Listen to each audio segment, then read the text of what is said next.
digital. Apalagi itu ya? Dalam struktur kurikulum SMK, mata pelajaran simulasi dan komunikasi digital berada pada kelompok C1 atau dasar bidang keahlian. Jadi, semua kompetensi keahlian yang ada di SMK pasti mendapatkan mata pelajaran simulasi dan komunikasi digital. Sedangkan alokasi mata pelajaran ini adalah 3 kali 45 menit dalam setiap minggunya. Simkomdik belajar apa? Nah, pasti kalian bertanya di situ ya. Kalau kalian menduga bahwa Simkomdik berkaitan erat dengan penggunaan laptop atau komputer, ya, maka jawaban kalian benar. Mata pelajaran ini memang berkaitan erat dengan penggunaan laptop atau komputer. Dahulu, di SMP atau SMA ada mata pelajaran TIK. Sedangkan di SMK ada mata pelajaran KKPI. Tetapi seiring dengan diterbitkannya kurikulum 2013, maka pelajaran TIK dan KKPI ditiadakan. Sedangkan sebagai gantinya, di SMK dimunculkan mata pelajaran baru, yaitu simulasi dan komunikasi digital. Ingat ya, mata pelajaran ini hanya ada di SMK. Terus apa bedanya? Dalam mata pelajaran TIK atau KKPI dahulu, siswa lebih menitikberatkan pada kemampuannya untuk dapat menggunakan beberapa aplikasi atau software. Sedangkan pada mata pelajaran simulasi dan komunikasi digital, siswa dituntut untuk dapat mengomunikasikan berbagai ide atau gagasan yang mereka miliki dalam bentuk digital, baik teks, gambar, grafik, audio maupun video.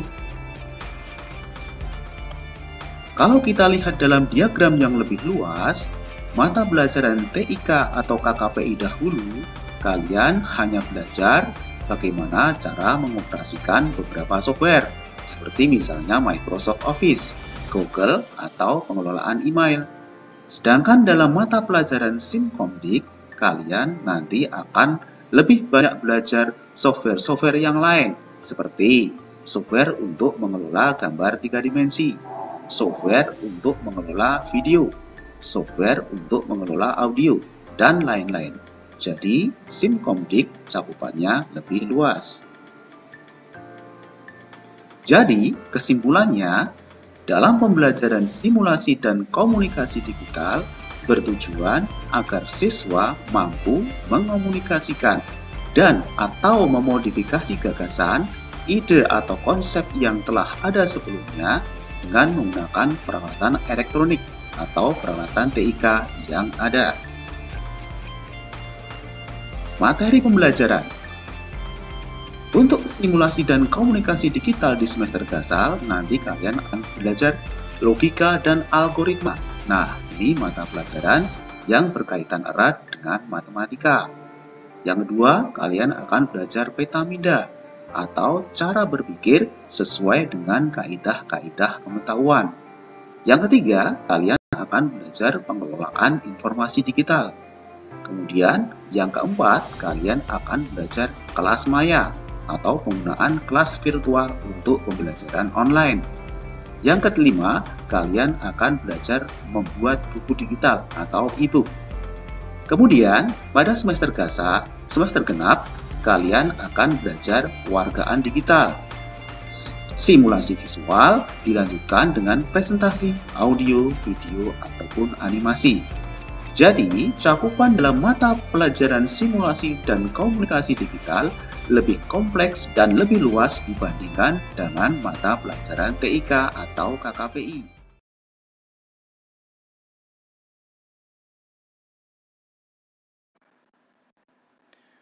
Yang pertama adalah menerapkan logika dan algoritma komputer. Jadi, di sini perlu saya jelaskan dulu 3.1 itu apa, 4.1 itu apa. Kalau depannya 3, itu berarti teorinya atau pengetahuannya. Kalau yang 4 ini adalah prakteknya. Atau adik-adik nanti di yang keempat, yang 4 kode 4 itu menunjukkan keterampilannya. Jadi adik-adik nanti mempraktekkan di lab komputer.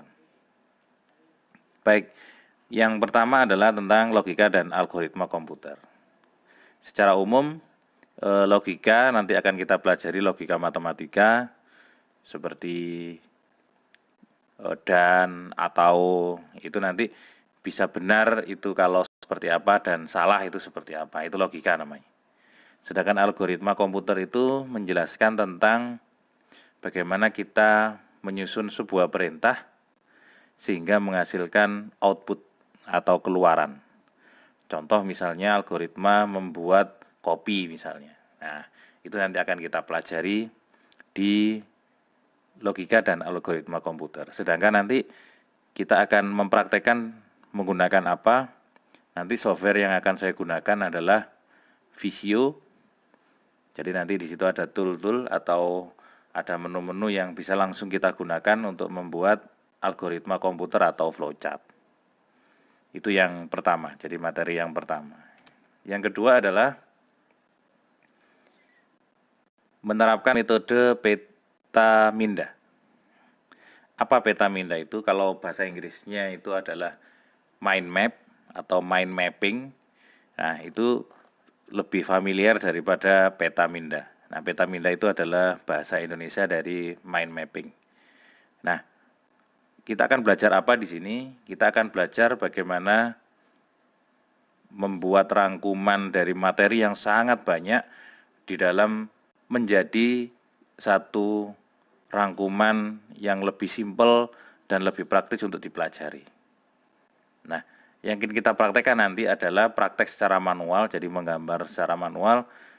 Dan yang kedua, membuat peta-minda dengan software atau perangkat lunak.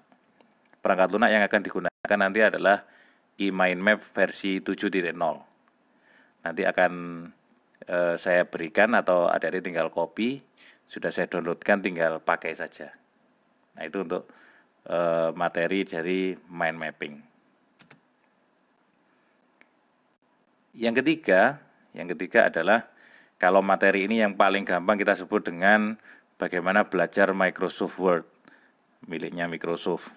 Yang adik-adik tentu sudah familiar kalau mengerjakan tugas, ngetik, laporan dan seterusnya itu menggunakan Microsoft Word atau bahasa Indonesianya namanya perangkat lunak pengolah kata. Nah, adik-adik nanti bisa belajar khususnya untuk OTKP karena adik-adik adalah administrasi perkantoran, maka adik-adik wajib bisa untuk mengetik 10 jari. Nah, itu tujuan untuk kita belajar pengolah kata. Apa yang diketik?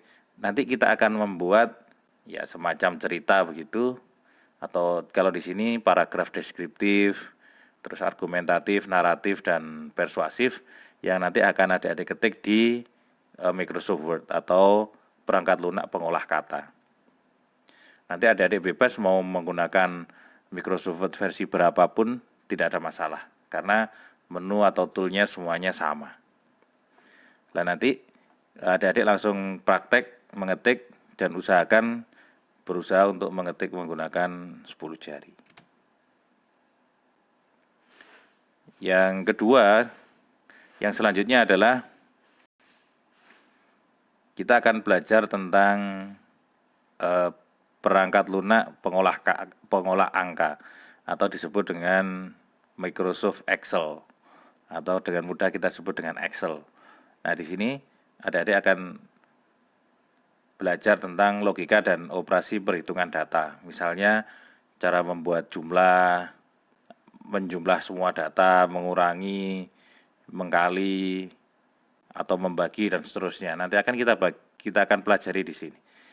Seluk-beluk tentang Excel atau disebut dengan perangkat lunak pengolah angka. Nanti adik-adik akan belajar bagaimana membuat tabel, mengolah gaji, mengolah nilai, dan seterusnya. Nah, itu kita akan belajar tentang Excel di sini. Yang selanjutnya adalah, nah ini kita sebut dengan PowerPoint, yaitu membuat slide atau presentasi yang nanti akan adik-adik gunakan untuk materi selanjutnya, yaitu tentang presentasi yang efektif. Nah, tentu adik-adik sudah familiar dengan Microsoft PowerPoint yang nanti akan kita gunakan untuk praktek.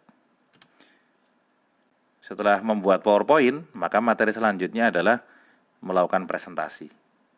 Nah, kebanyakan adik-adik kalau di SMP disuruh presentasi atau disuruh gurunya untuk presentasi, tentu malu. Nah, di sini nanti akan kita pelajari kira-kira bagaimana presentasi yang efektif. Bagaimana cara membuat PowerPoint yang ada di materi sebelumnya itu nanti akan dipresentasikan di materi ini.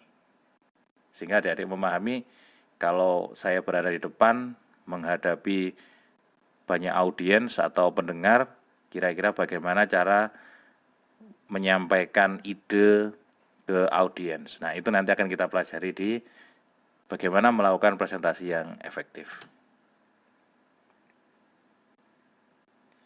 Nah, materi yang selanjutnya, yang ketujuh, membuat e-book. E-book atau dinamakan dengan buku digital. Nah, buku digital itu mudahnya seperti apa? Kalau misalnya adik-adik download BSE atau buku yang bentuknya file begitu, nah itu salah satunya disebut dengan e-book.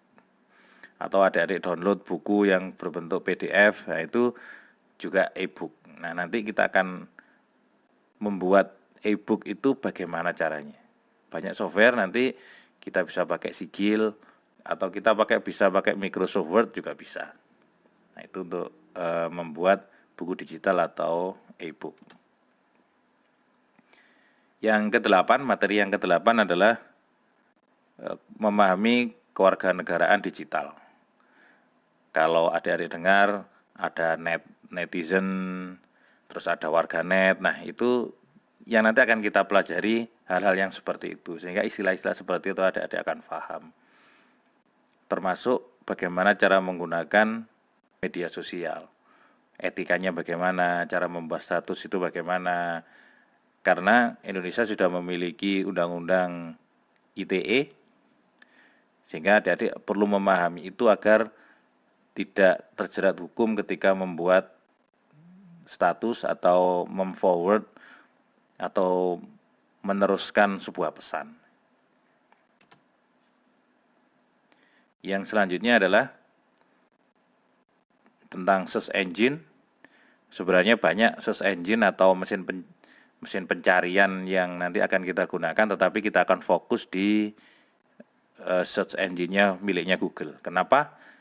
Karena 80% para pengguna internet yang ada di dunia itu banyak menggunakan search engine-nya miliknya Google. Nah, itu nanti akan kita pelajari bagaimana menggunakan HP dengan suara misalnya atau dengan teks, itu bisa kita gunakan dengan baik. Yang ke-10 adalah menganalisis komunikasi sinkron dan asinkron.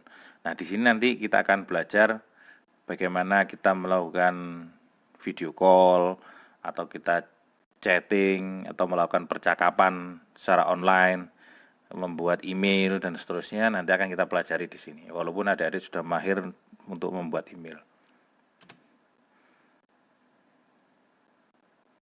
Yang selanjutnya adalah yang ke-11, yaitu menganalisis fitur perangkat lunak pembelajaran kolaboratif daring. Daring itu online. Nanti di sini kita akan belajar bagaimana model pembelajaran di kelas maya. Jadi kita tidak ada di kelas. Misalnya nanti ada di rumah masing-masing, terus kita akan menggunakan aplikasi. Kalau di sini kita menggunakan Edmodo, bagaimana ada mengerjakan kuis, membuat akun, bagaimana melakukan percakapan. Nah, itu nanti akan kita pelajari di sini, yaitu di kelas maya menggunakan Edmodo. Yang ke-12, 13, dan 14 ini akan jadi satu tahapan, akan kita jadikan project untuk membuat video. Nah, nanti adik-adik akan membuat sebuah proyek video menggunakan HP, jadi tidak usah menggunakan kamera yang canggih, tapi tetap menggunakan HP saja karena HP sekarang itu sudah bagus. Untuk editingnya juga pakai HP. Nanti adik-adik bisa pakai KineMaster untuk membuat atau mengedit video sehingga menjadi bagus. Ya, tahap pertama adalah tahap praproduksi. Jadi adik-adik nanti bisa merencanakan di sini. Yang kedua adalah menganalisis produksi. Jadi adik-adik memproduksi video. Setelah direncanakan bagaimana membuat video. Nah, nanti adik bisa menggunakan HP. Dan yang terakhir adalah nanti adik-adik akan mempresentasikan hasil dari video yang sudah ada buat. Nanti kita presentasi dan akan diberikan masukan-masukan dari teman-teman, dari Bapak Ibu guru.